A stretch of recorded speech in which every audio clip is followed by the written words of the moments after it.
હું doctor Viral Shah radio LJ 90.8 FM પર આપનું સ્વાગત કરું છું. અને આજે આપણી સાથે એક અલગ જ પ્રકારના મહેમાન છે, જેને અમે કહીએ છીએ કે કોઠા સૂઝથી કુબેર બન્યા છે.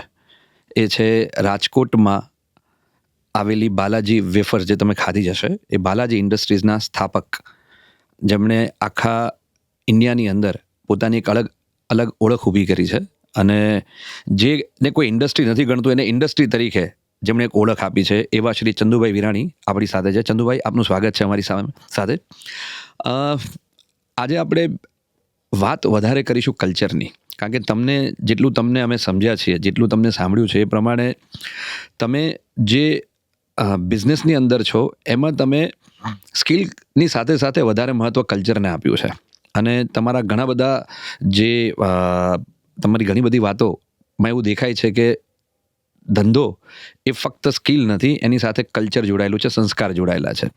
તો ચંદુભાઈ વિરાણીએ જે આ પ્રગતિ કરી છે, એમાં સૌથી વધારે જો વાત કરીએ તો એમના કયા પ્રકારના ટેમ્પરામેન્ટનો સૌથી વધુ જે લાભ મળ્યો છે ધંધાને, એ તમે જણાવો કે તમે કયા ટેમ્પરામેન્ટથી આજે શરૂ કર્યું અને ટેમ્પરામેન્ટની અસરો કેવી છે. પહેલાં તો હું કહું કે મારા દાદા એમ કહેતા, માણસ બન. બરાબર. એટલે મને એવું સમજાણું કે દાદાની ઉંમર થઈ ગઈ, માણસ તો છું, પણ ધીમે ધીમે સમજાતું ગયું દાદાનું. એટલે માણસ એટલે એક માણસ બીજા માણસ ઉપર વિશ્વાસ કરે, એને માણસ કહેવાય. માણસ એટલે એવું કાર્ય કરતો જાય કે ગુજરી ગયા પછી પણ એ જીવતો થાય. એટલે આ કલ્ચર મને મારા દાદા, મારા દાદી છે, મારા ફાધર મધર છે કે નાની હોય, એમાંથી આવ્યું. કારણ કે આપણી પાસે કાંઈક ખાલી હોય ખોપડી, તો કાંઈક તો આવે. તો ચોપડીનું જ્ઞાન ઓછું હતું, તો પછી ખોપડી, એટલે અમારી પાસે કલ્ચર આવ્યું અમારું. બરાબર છે, રાઈટ. એટલે એક ચંદુભાઈ એમના જ્યારે કોઈ પણ વક્તવ્ય ત્યારે ખાસ કહે છે કે અમે ચોપડી કરતાં વધારે ખોપડી ઉપર ભરોસો કર્યો છે, અને એનાથી અમે લોકો આગળ વધ્યા છીએ. અને સૌરાષ્ટ્રના છે એટલે સૌરાષ્ટ્રમાં એક આતિથ્ય ભાવ કે જે, અને સાથે ઇન્ટિમસી, એનું મહત્ત્વ ખૂબ રહ્યું છે. તો ચંદુભાઈ, આજે તમે આજે બિઝનેસ આટલો ફેલાવ્યો, એની અંદર તમારા નજીકના લોકો જે તમારી સાથે જોડાયા છે, એમને તમે કેવી રીતે જોડીને રાખો છો? એક તો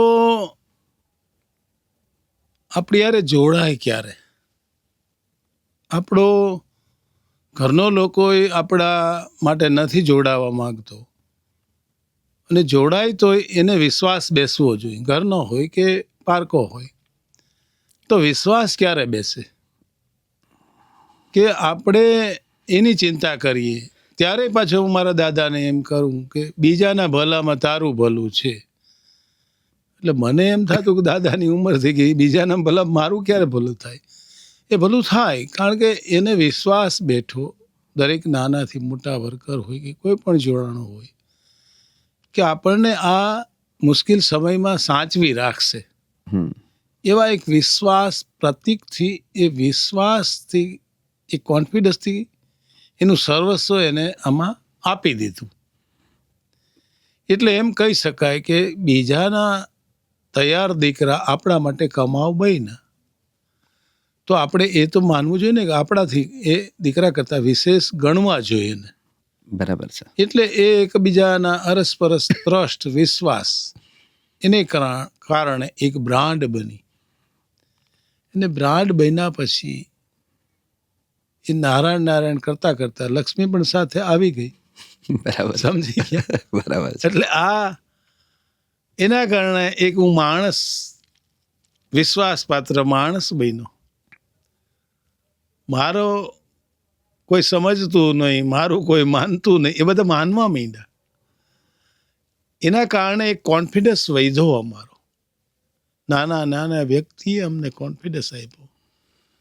નાના સ્કૂલથી માંડીને કોલેજના, યુનિવર્સિટીને ડિગ્રીવાળાઓ પાસેથી અમને સમજાવવા ગયા, ને અમને સમજ મળી કઈ કે અમારા કોન્ફિડન્સ વધાર્યા, એના વાઇબ્રેશન આપ્યા. ગરીબને ગરીબ માણસો એને સારી દુઆઓ આપી, એને યાદ કર્યા. એના કારણે એક આપણે ઉચ્ચ સ્તરે માણસ બન્યા. એના કારણે દરેક લોકોનો સપોર્ટ મળ્યો. ટેકનોલોજી હોય કે પરચેસ હોય કે પ્રોસેસ હોય, એ શક્તિ વધી. એક લાખો કરોડો લોકોને એક ઇન્સાનિયતના આધારે, વિશ્વાસને આધારે લાખો કરોડો લોકો ચંદુભાઈની સાથે જોડાઈ ગયા. એટલે આપણે એમ કહીએ ને, સમૂહની શક્તિ. બરાબર છે. બાલાજી નામ છે એટલે હનુમાન, બાળ હનુમાન. બાલાજી હનુમાને વાનર સેના બનાવી. એના એક શિષ્ય ચંદુભાઈએ માનવ સેના બનાવી. બરાબર છે. એ માનવ સેનાને કારણે એક મારું વિદેશ સુધી મારા નામ સાથે મારા રાજકોટનું નામ ગયું, મારા સાથીદારોનું નામ ગયું. એનાથી વિશેષ જીવવાનો કોન્ફિડન્સ મારા માટે કયો કહેવાય? બરાબર છે. એટલે એક માનવ સેના એમણે બનાવી. તો ખાસ એ જણાવી દઈએ કે અત્યારે 2025નું વર્ષ પૂરું થવા જઈ રહ્યું છે. લગભગ 6,500 કરોડનું ટર્નઓવર ધરાવે છે બાલાજી ઇન્ડસ્ટ્રીઝ, અને ચંદુભાઈ સાથે ડાયરેક્ટ ઇનડાયરેક્ટ 5 લાખ લોકો કામ કરે છે. એટલે એક રોજગારી જબરજસ્ત રીતે એમને પૂરી પાડી છે દેશના યુવાનો અને દેશના લોકોને. હવે આ રોજગારી પૂરી પાડી છે, આપનું ટર્નઓવર છે, પણ મને એક ખાસ જે વાતચીતમાં એક આવે છે કે તમે જે તમને સપ્લાય કરે છે રો મટીરિયલ, એવા ખેડૂતો માટે પણ તમે બહુ જુદા પ્રકારે એક એમને સાથે લીધા છે. તો એ ઉદાહરણ થોડું સમજાવો કે તમે કેવી રીતે એમને સાથે લીધા.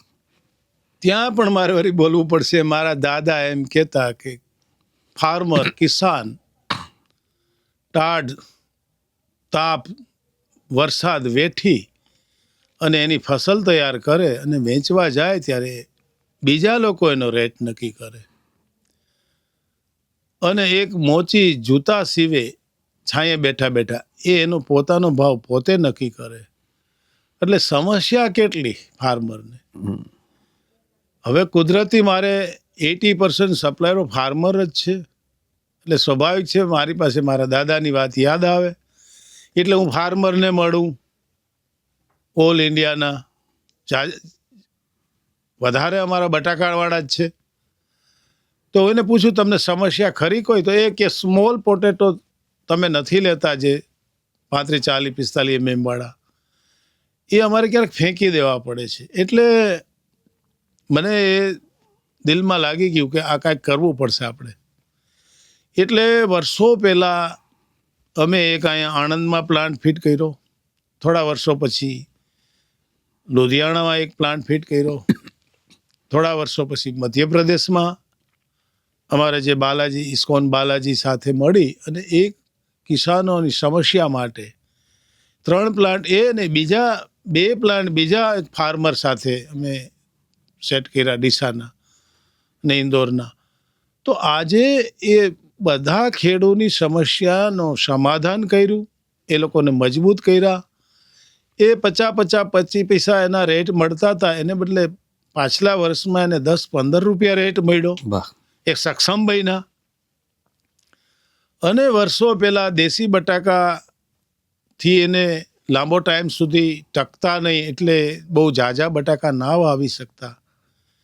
એટલે અમે વર્ષો પહેલાં એક હોલેન્ડના લેડી રોઝેટા નામના બટાકાની ટ્રાય કરતાં કરતાં કિસાનોને અમે પુરવાર કર્યા કે આ સારી ક્વોલિટી છે, આ પદ્ધતિથી વાવો, ડ્રીપથી વાવો.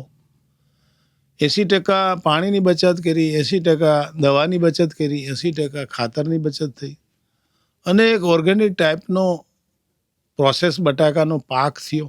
પાક તો થયો.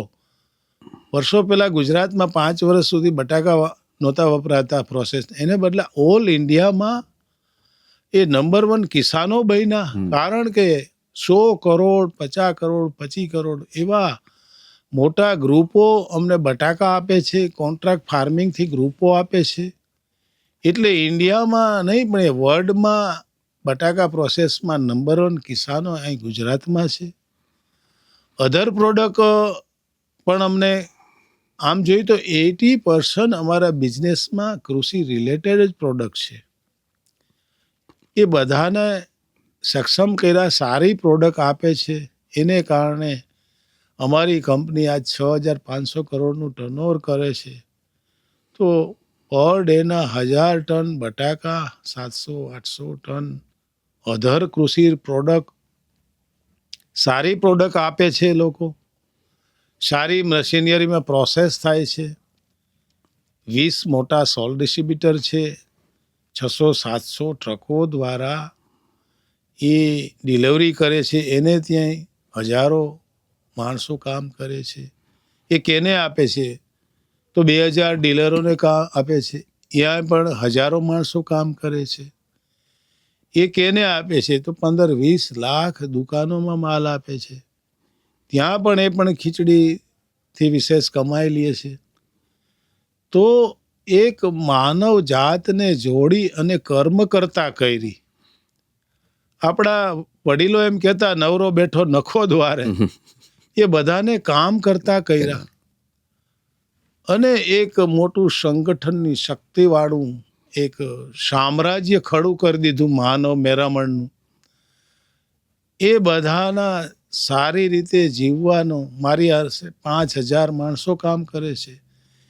એની સાથે એક ઉચ્ચ સ્તરે એક વડીલ તરીકે મને એક મોકો મળ્યો.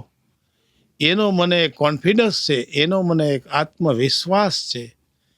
એને કારણે મારે એક ગોળી પણ નથી ખાવી પડતી. તો આનું નામ એમ કહેવાય કે મેં જીવી જાય, જાણ્યું. બરાબર છે. કે ગુજરી ગયા પછી પણ આ જીવતા રહેશે ચંદુભાઈ અને બાલાજી વેફર્સ. એટલે આમ એ સમજમાં તો આવે જ છે કે ચંદુભાઈએ વ્યક્તિ તરીકે વધારે કામ કર્યું છે એક બિઝનેસમેન કરતાં. હવે એક અમુક પ્રસંગો એવા બી જાણવા મળ્યા છે કે જેમાં તમે આ જે વેફરથી શરૂ કર્યું હોય કે નમકીનથી શરૂ કર્યું એને તમે ઇન્ડસ્ટ્રીમાં કન્વર્ટ કરી. તો એમાં ઘણા બધા કોમ્પિટિટર્સ તમારા હશે અને તમે કોમ્પિટિટર્સ માટે બી બહુ જ પોઝિટિવ વલણ ધરાવો છો એવું જે સાંભળ્યું છે. તો એના વિશે થોડું જણાવો. પહેલાં તો કોઈ કોમ્પ્યુટરની એરિયામાં જઈ અને અમે ડિસ્કાઉન્ટથી માલ વેચતા નથી. ક્યારેય અમે કોમ્પિટિટરને પતાવી દેવો છે એવું વિચાર્યું નથી. એ બધાને પતાવી દઈ તો અમે રાવણ બની જાય. તો અમારે રામ બનવું હોય તો કોમ્પિટિટરની જરૂર પડે છે. એટલે અમે કોમ્પિટિટરને પણ તમે જોઈ શકો છો કે અમે હલ્દીરામની ફેક્ટરી બળી ગઈ તો અમે એને વેફર નમકીન બનાવી આપ્યું. એને અમારી સામે ઊભા રાખ્યા. એટલે હું એમ કહું, આજે અમદાવાદના આંગણે આવ્યો છું. અહીંયા મને નથી લાગતી કે એકાદ કંપની હોય. અમારા રાજકોટમાં આવો 10 કંપનીઓ નમકીનની છે. પહેલો કોણ? તો કે બાલાજી. બાલાજીની પ્રેરણાથી આજ 10 કંપની બની. તો હું એમ કહું કે વધુમાં વધુ ટેક્સ એ સરકારને આપે છે. વધુ ને વધુ એ રોજી રાજકોટના આંગણે આપે છે. તો એનો હું પણ ગર્વ લઉં ને કે મારે ત્યાં સામે 10 કોમ્પિટિટર છે અને આટલું એ લોકોએ અમારા રાજકોટ માટે, અમારા સરકાર માટે આટલું કામ કર્યું છે. તો એનો ગર્વ હું લઉં કે એને કારણે હું પણ રામ બનીને કામ કરું છું. નહીં કે એકલો હું રાવણ બની જાઉં. તો રાવણનું પણ રાજ નથી ચાલ્યું. એ રીતે આ રામ બનાવનારા મારા કોમ્પિટિટરો છે. તો એને તો હું રિસ્પેક્ટથી દેખું છું. રાજકોટ નહીં પણ ઓલ ઇન્ડિયાના કોમ્પિટિટરને માગે તો હું સલાહ આપું છું. એને કેમ આગળ વધવું એની સપોર્ટ આપું છું. એનું નામ કહેવાય ઇન્સાનિયત. તો એ પણ મારા દાદા એમ કહેતા કે એલા ઇન્સાન બન, બીજાનું ભલું કર તો તારું ભલું થશે. એટલે આ આખી જે આજની વાત છે એ આપણે બિઝનેસ કરતાં વધારે કલ્ચર પર લઈ જઈએ છીએ. અને જે બિઝનેસ યુનિટની અંદર કે જે ઇન્ડસ્ટ્રીમાં જે કલ્ચર સારું, એ યુનિટને કદાચ 5 ને 15 પેઢી સુધી વાંધો ના આવે. હવે ચંદુભાઈ, આ તો આપની કોઠાસૂઝ, આપના દાદાએ આપની સાથે ઘણો સમય વિતાવ્યો હશે અથવા એમની પાસે તમે શીખ્યા છો. હવે તમારી જે નેક્સ્ટ જનરેશન છે એ અને ચંદુભાઈ વિરાણી, એમની વચ્ચેનો સેતુ કેવી રીતે તમે બનાવો છો અને તમારા અને એમને ક્યાં ક્યાં આગળ જે ડિસિઝન્સ લેવાની બાબતો છે એમાં ઘણી વખત એવું બનતું હશે કે મતભેદ થાય, રાઈટ? તો આ જે છે એને તમે કેવી રીતે જોવો છો આખી ઘટનાને? જ્યારે જ્યારે આ બને છે ત્યારે તમે એને કેવી રીતે આગળ લઈ જાઓ છો? જો કુટુંબમાં મનભેદ હોય પણ મતભેદ ન થવા જોઈએ, હોય તો ખરા જ. કારણ કે મનભેદને કારણે ને મતભેદને કારણે તો મહાભારત થયેલું છે આપણી ઇન્ડિયાની હિસ્ટ્રીમાં. તો એમાં શું થયું? મતભેદ મારું મારું કરતા ગયા એ બધા મરી ગયા, તારું તારું કરતા ગયા એ રામાયણ બની, એ તરી ગયા. તો મારી પાસે કલ્ચર હતું, જી. તો કલ્ચરને કારણે એ મારું મારું ના કર્યું. અને આ અમારું આ આપણું છે ફેમિલી. અને ફેમિલીની અંદર એવું હોય કે 3 ઝીરો હોય ને 1 હીરો હોય. તમને એને સાથે રાખો તો 1000 થઈ જાય છે. બિઝનેસનો મેઇન બેઝ, સંસ્કારનો મેઇન બેઝ એટલે ફેમિલી છે. વર્ષો પહેલા ફેમિલીનો એક વ્યક્તિ આપણા પ્રસંગમાં ન હોય ને તો નહોતું ચાલતું. એ કલ્ચર આજ આઉટ થઈ ગયું અને એ ફેમિલી તૂટવા માંડ્યું. એને કારણે આજે ખુદે પસંદ કરેલી જીવન સાથી પણ નથી એ સાથે રહી શકતા. અમારા અને એની પહેલા કોઈ પોતે ચોઈસ નહોતા કરતા. એ કલ્ચર હતું કે એનો બાપ જે ગોતી આવતો હતો એના માટે એ સમાજના રૂએ એને સંભાળીને રાખતા હતા. તો એ કલ્ચર હતું. એ કલ્ચરને કારણે એક બોન્ડિંગ થાય છે અને એ બોન્ડિંગને કારણે 3 ઝીરો ભેગા થવાથી એક 1000 થાય છે. એક ફેમિલીને કારણે ફેમિલીનો બિઝનેસનો એક બેઝ બને છે. એના પછી દરેક ધર્મ અને દરેક માનવ જાત આપણી સાથે બેઝ ઉપર જોડાય છે. એ જોડાવાથી એક માનવતાનું એક સંગઠનનું શક્તિનું પ્રતીક બને છે અને એની સામે કોઈ પણ ના ટકી શકે. જે આ કલ્ચર છે ને એ તો આપણું ઓરિજિનલ છે, ભલે એને થોડા થોડા સુધારા કરતા જાઓ. એટલે એ કલ્ચરને કારણે સમયાંતરે મેં મારી નેક્સ્ટ જનરેશનને એ સુપ્રત કરી દીધું. એ ડ્રાઇવિંગ સીટ ઉપર બેઠા હોય તો જરૂર વગરની વધારે સલાહ આપવાથી એનું માઇન્ડ મિસમાઇન્ડ થાય છે અને ગાડી ખાડામાં પણ જઈ શકે છે.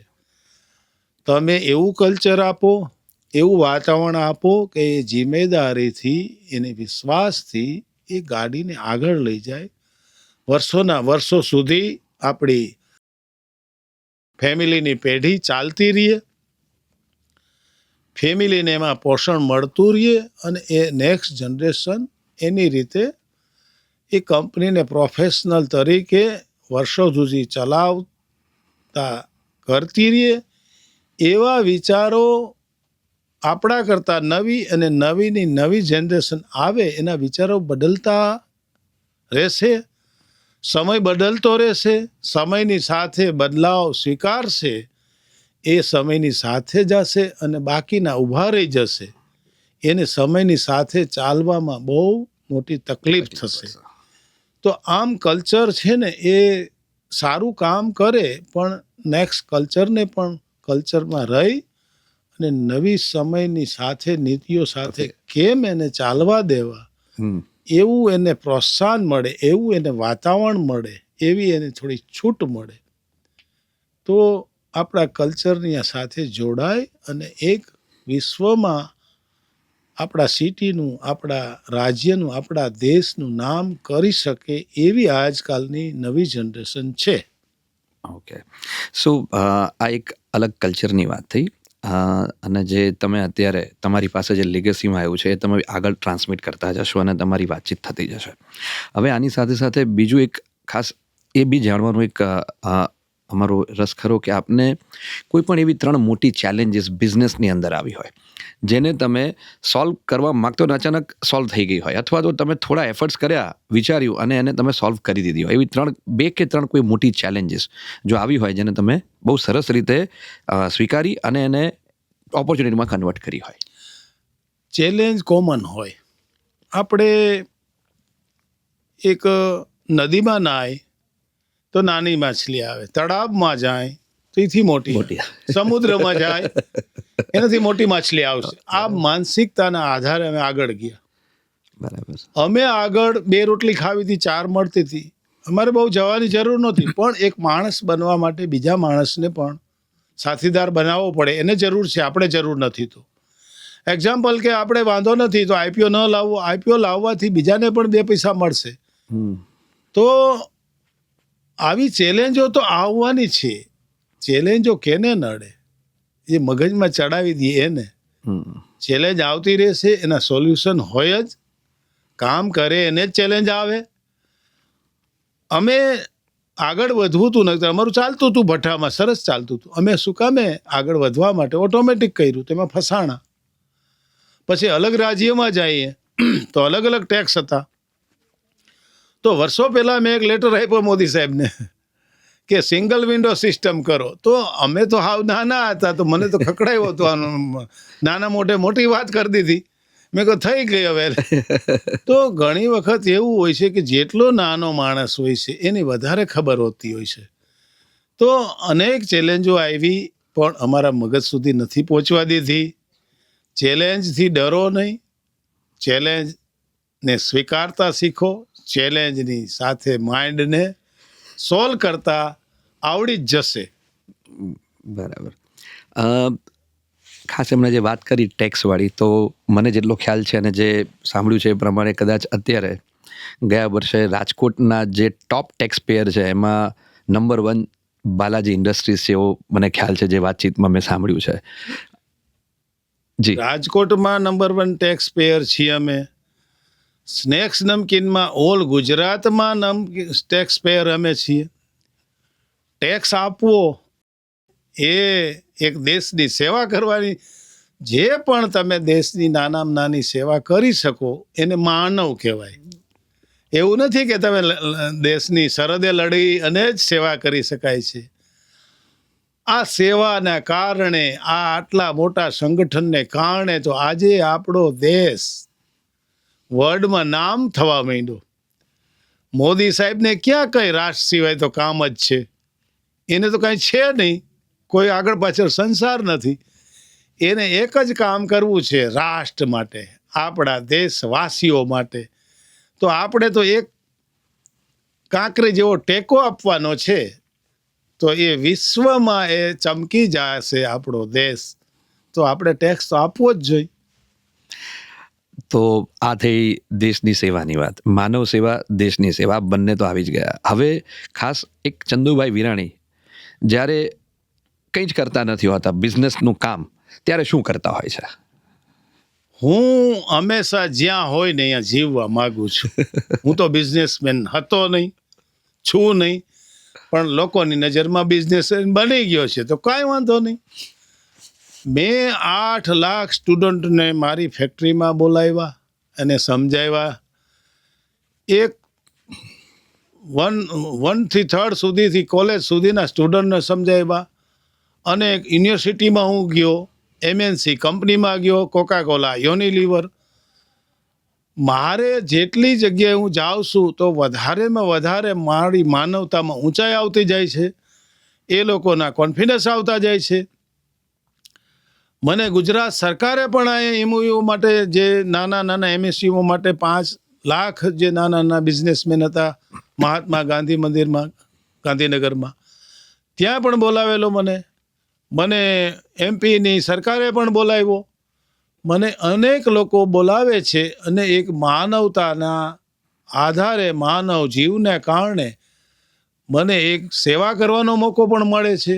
કારણ કે માનવ જીવ એવો જીવ છે, એ બીજા પાસે શીખતો શીખતો એક જાનવરથી જાનવર હોય ને એને પણ શીખવાડી શકનારો જીવ 84 લાખ જીવમાંથી એક માનવ છે. તો મને આ બધા ઇન્ડિયાના લોકોને આભારી, મને ઘણા જગ્યાએ સલાહ આપવામાં મને મોકો મળે છે, મને વધારે ઊંચાઈની માણસાઈના લઈ જવામાં એ મને અનેક લાખો કરોડો લોકોનો સાથ મળે છે. એવું હું કામ કરું છું, એ લોકોનો હું સાથીદાર બનવા માગું છું. એટલે એમને જે કહ્યું ચંદુભાઈએ કે 8 લાખથી વધુ લોકોએ વિદ્યાર્થીઓએ એમને વિઝિટ કરી છે બાલાજી ઇન્ડસ્ટ્રીની.